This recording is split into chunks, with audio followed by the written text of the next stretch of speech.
Au-delà du domaine de l'âme existe en l'homme une nature spirituelle qui le relie à Dieu.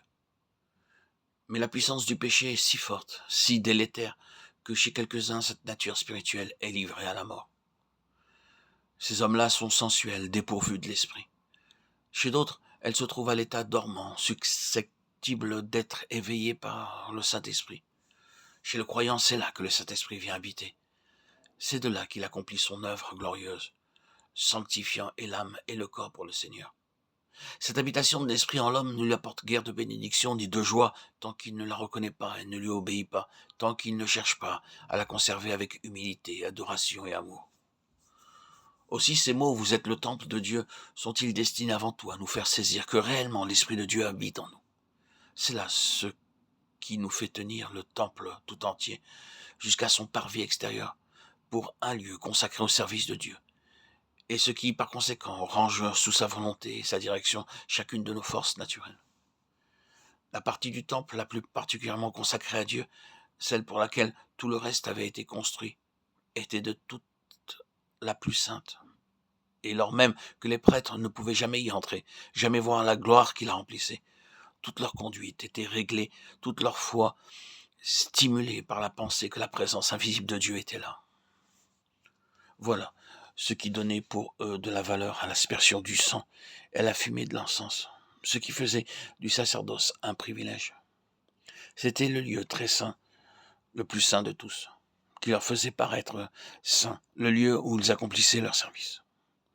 Toute leur vie était réglée par la certitude qu'ils avaient de la présence de Dieu derrière le voile. Il en est de même pour le croyant.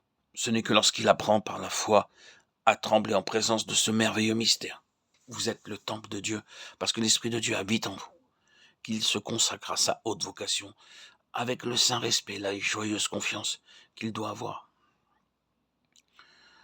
Tant qu'il ne voit que le lieu saint, tant qu'il ne regarde qu'à son cœur, dans la mesure où il est donné à l'homme de voir ce qui s'y passe, il y cherche en vain le Saint-Esprit. Et souvent, il a lieu de déplorer ce que sont ses œuvres. Il faut que chacun apprenne à reconnaître que son temple contient un lieu très saint, et que cette présence invisible du Très-Haut doit devenir le point central de son adoration. C'est là le sens que doivent avoir pour nous ces mots de notre confession de foi. Je crois au Saint-Esprit. Et comment venir à croire à cette présence invisible de Dieu? On ne le peut qu'en s'appuyant sur sa parole, en écoutant et recevant ce qu'elle enseigne. Prenons la peine de croire que réellement Dieu veut faire ce qu'elle nous dit. Et répétons-nous, je suis un temple semblable à celui qui fut construit jadis par l'ordre de Dieu. Dieu veut que je voie là ce que je suis moi-même. Le lieu très saint en formait le point central essentiel. Longtemps, il resta voilé au regard et plein de mystères, objet de la foi des prêtres et du peuple, jusqu'au moment où le voile tomba. En moi aussi, le lieu très saint reste invisible et caché. Ma foi seule en reconnaît l'existence.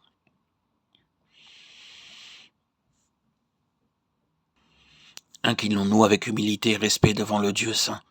Croyons que le Saint-Esprit, qui est un avec le Père et le Fils, fait dès à présent sa demeure en nous. Méditons sur cette vérité, attendons en silence qu'elle s'impose à nous. Cherchons à la saisir par la foi, nous disant « Je suis le temple de Dieu ». Là, dans le secret, il règne. À mesure que de jour en jour, je m'abandonnerai davantage à lui, que je lui ouvrirai mieux tout mon cœur. Sa puissance, son amour et sa vie divine feront toujours plus briller en moi la réalité de sa présence.